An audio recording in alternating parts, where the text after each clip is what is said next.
Vanakkam Chennai, you are watching NDTV and we are at Elliott's Beach in Chennai having some coffee and sharing some electoral gossip with our friends. Amitabh Tiwari from Delhi has joined me. Sumant Raman, you all know, very familiar face on Indian television, and D. Suresh Kumar, senior journalist with The Hindu, and my colleague Sam Daniel. So I should start with one very basic question. Everyone starts with Mr. Modi. I want to start with Annamalai. Why suddenly he's being so talked about, Sumant? I think one of the things that's happened is that when he emerged, was seen as a different face. You know, educated and a former police officer, IIM and all that, and he was aggressively taking on the Dravidian parties, particularly the DMK. So when he came onto the scene, he did seem like a breath of fresh air. But as things went on, particularly in the last 8-9 months, it's really unraveled quite spectacularly. The BJP still hopes he will do something special in the election, but from all accounts, that does not seem to be happening. So I think the curiosity factor, you know, in the first 1 year, and he's hardly now, he's 39. So when he was actually made the state BJP president, he was not even 38. So at that point, there was a lot of interest. But I think the way he's gone about things, I think a lot of it has dissipated. Do you agree with that? See, one thing I would say is that why are we talking about Annamalai is because, he is the one who has set up this anti-DMK narrative in Tamil Nadu. And that was aided by the lack of response by the ADMK leader Edapadi Palaniswamy. Because for about, 1.5 years after the 2021 elections, Edapadi Palaniswamy was preoccupied with his own party's internal thing. You know, he wanted to take over the leadership and then he was occupied with that. And largely he confined himself to his native town Salem instead of being in Chennai or traveling across the district. So that gave Annamalai a space. In terms of optics, I must say that Annamalai has positioned himself well as an opposition to the DMK. But on the ground, for any political party to succeed, you will need booth level committees, you will need a great organizational, well-oiled machinery, which the DMK and the ADMK have.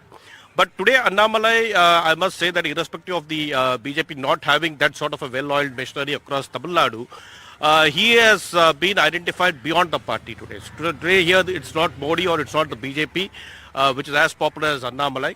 He does appeal to a section of the urban first-time voters. You cannot deny that space to him. But at the same time, he has not been very consistent in his opinions. At one point, he says that the first thing the BJP will do if it comes to power in Tamil Nadu, is that the HRNC department, the Hindu religious department, will be abolished. On the other hand, he appreciates the Kamaraj government for appointing a Dalit as a HRNC minister. So he's not consistent in his views. At one point, he praises Karnataka. At another point, he criticizes. And he has definitely rubbed the ADMK on the wrong side, which led to the collapse of the alliance. So he has been both a positive and a negative character. Okay. So many a times, Amitabh, we focus a lot on the local organization, booth level committees and all that. But Mr. Modi's arrival in last 2 months, 7 or 8 trips, in last 10 years, many more other trips. You can start from Xi Jinping being welcomed by Mr. Modi in Tamil Nadu and many other activities. The kind of narrative he is building, many say, is very different from the past BJP or RSS leadership did here. They were talking about Hindi, Hindutva, etc. Mr. Modi is talking about Tamil being the most ancient language. He is talking about Tamil antiquity. This communication is far powerful than the normal political messaging. Maybe he has made some connection with large number of households in Tamil Nadu, and that will show some surprises to us. Do you agree? Yeah, essentially, Prime Minister Modi in 2019, if we see, there was a go back Modi campaign whenever he used to arrive. So this time it's not there. So he has come back strongly after that.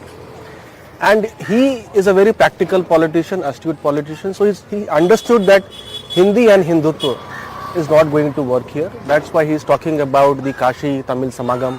That's why he's talking about the ancient Tamil language, how is it fairly ancient, and how Tamil Nadu has a fairly rich cultural heritage and history. Now, if we come to elections, there is of course a Modi factor, as we all know.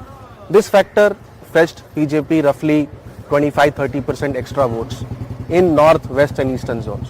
Will that be that powerful in Tamil Nadu?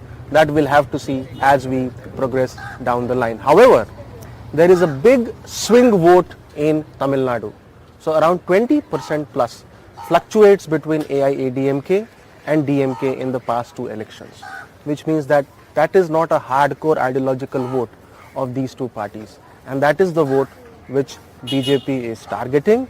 And with the popularity of Annamalai, at least among the first time voters, or let's say the buzz which he has created amongst the first time voters, the party hopes to do well.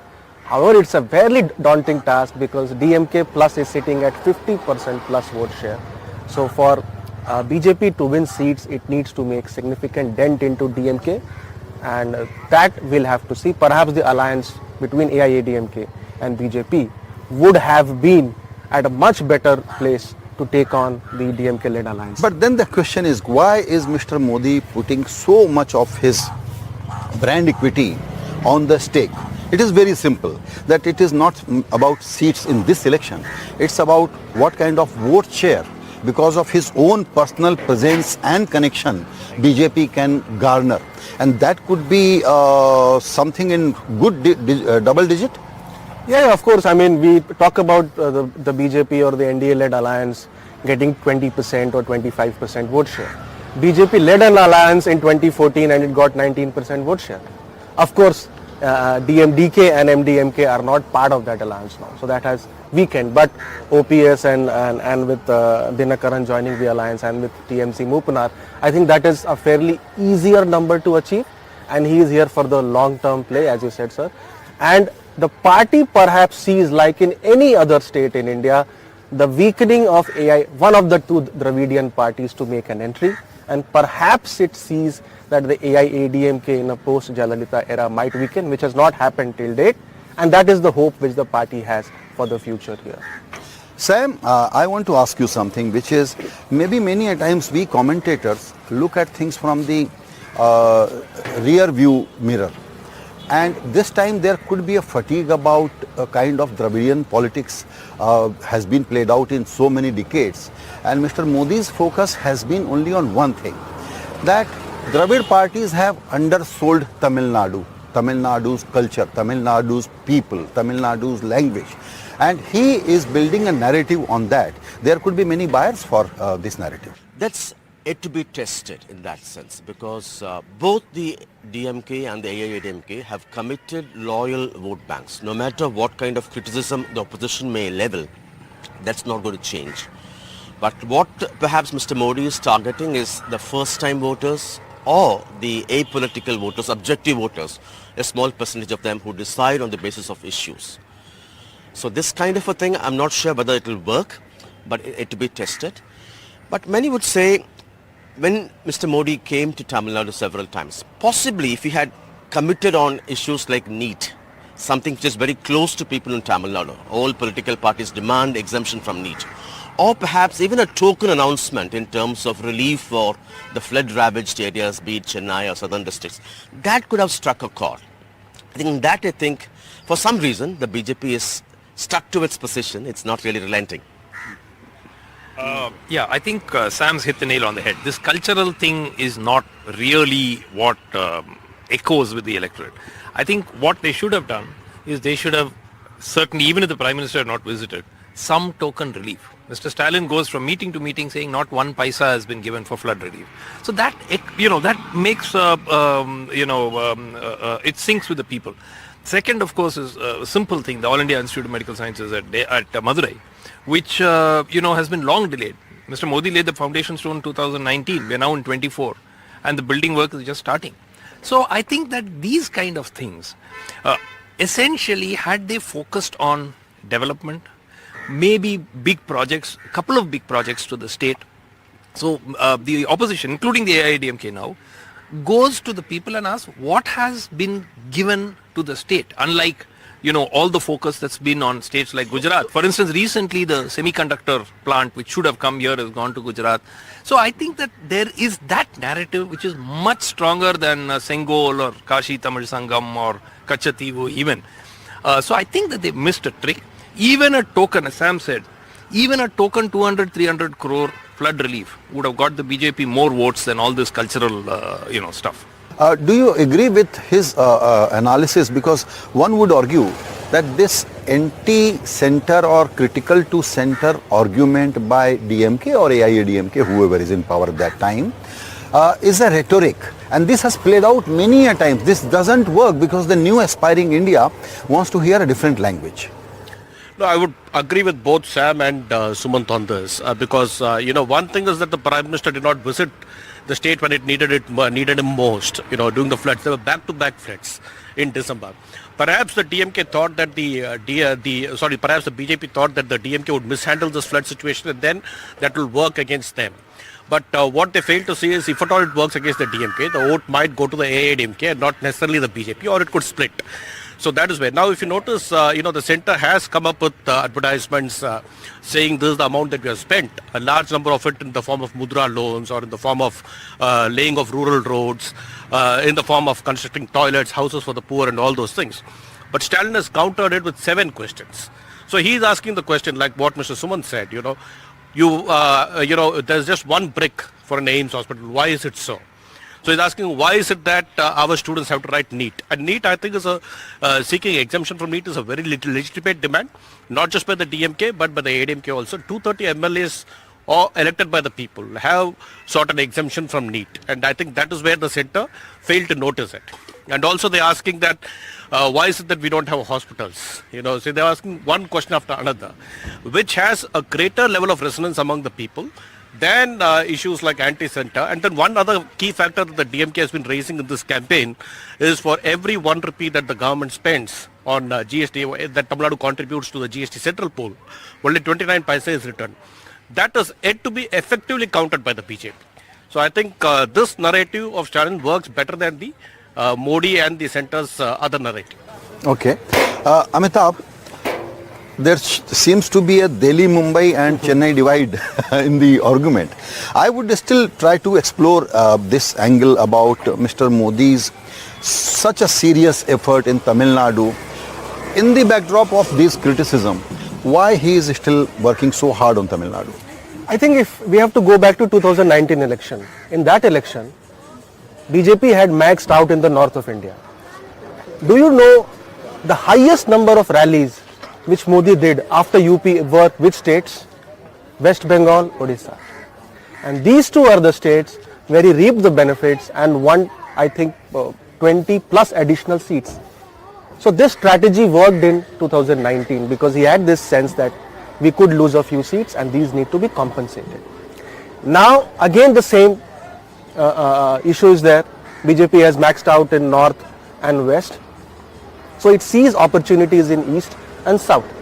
And Prime Minister Modi sees an opportunity. So he has a good political knack. I mean, we can't deny this. And perhaps in his interactions with the people here and these events which have been carried out, he sees that there is an opportunity, and maybe due to my political capital being put on the ticket and my personal charisma, I will be able to get some seats. Of course, it's a long-term play. How many seats? 1, 2, 3, 5, 7.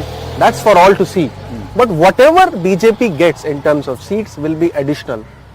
And that is what will be the narrative post the elections. Because even if you get 4, 5, so what is, that's a big achievement. So what is BJP's best hope? That they get around 20% vote share and maybe 5 seats. They will be believing that they are successful. Yeah. So I think if you look arithmetically, BJP hopes to make a dent in AIADMK vote. It hopes to make a dent in AIADMK vote through OPS or TTV or other factors because it's a national election. And it needs to make a dent in DMK vote.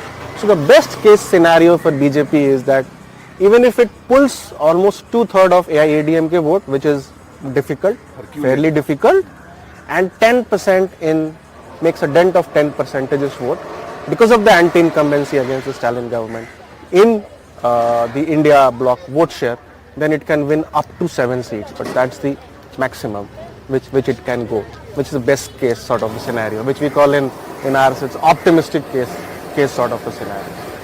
In Maharashtra, even person like me who lives in Mumbai gets confused about 6 parties and remembering them becomes a problem.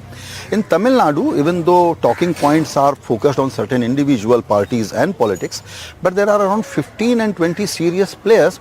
And another thing that we must discuss, the underlying communication about caste. I think there is a well thought out strategy to break this Dravidian citadel by BJP also, and they are trying to appeal to a large chunk of OBC voters. Is that right? Yeah. So OBCs constitute around 68% population here, and this is one of the only states perhaps where the reservation ceiling has been breached long back. So Annamalai comes from the Gounder community, and there are one or two more like Thevars and Madars, where the BJP through leaders has been able to make some sort of dent. It got 20% plus amongst these 2-3 communities in 2019.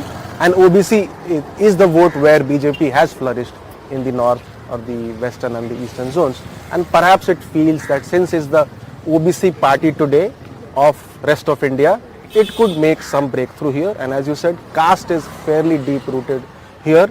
We have in DMK perhaps 8 to 10 parties, in AIADMK block 3 to 5 parties, and in BJP 3 to 5. So 15 to 20 parties, and many parties like the DMDK, MDMK, PMK just represent one particular caste or community.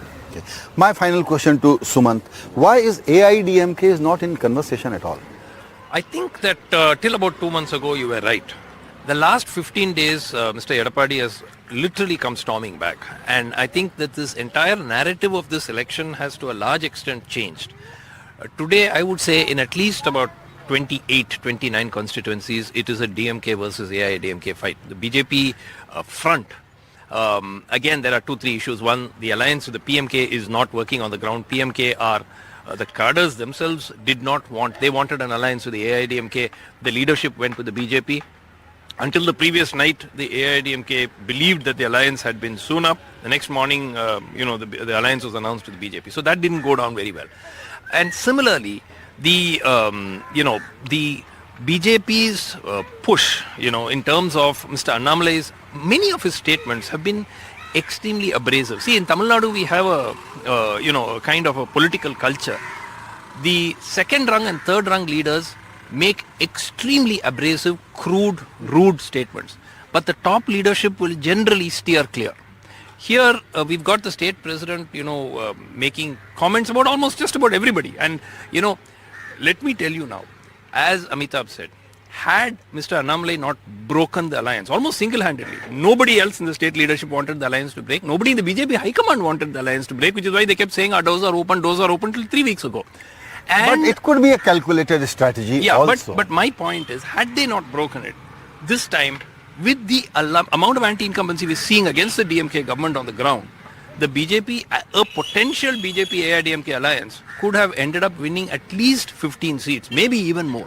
I think that's an opportunity that they perhaps will... Actually, BJP has thrived many a times on smaller local partners. This time, it has decided to aggressive or confident enough to go for a bigger bet, and that's why they are choosing the path they have chosen here. 19th April, first phase of Lok Sabha election polling, and Tamil Nadu's 39 seats go to poll in one go. So this will be most interesting day to watch. Of course, we won't know what voters have actually done while voting, but this will be speculated a lot why Mr. Modi has put so much equity on the table to win the hearts of Tamil Nadu, and that is one big answer people will be looking for. Even though BJP may not get many seats, but a serious vote share is their target, and we have to wait to see the real results.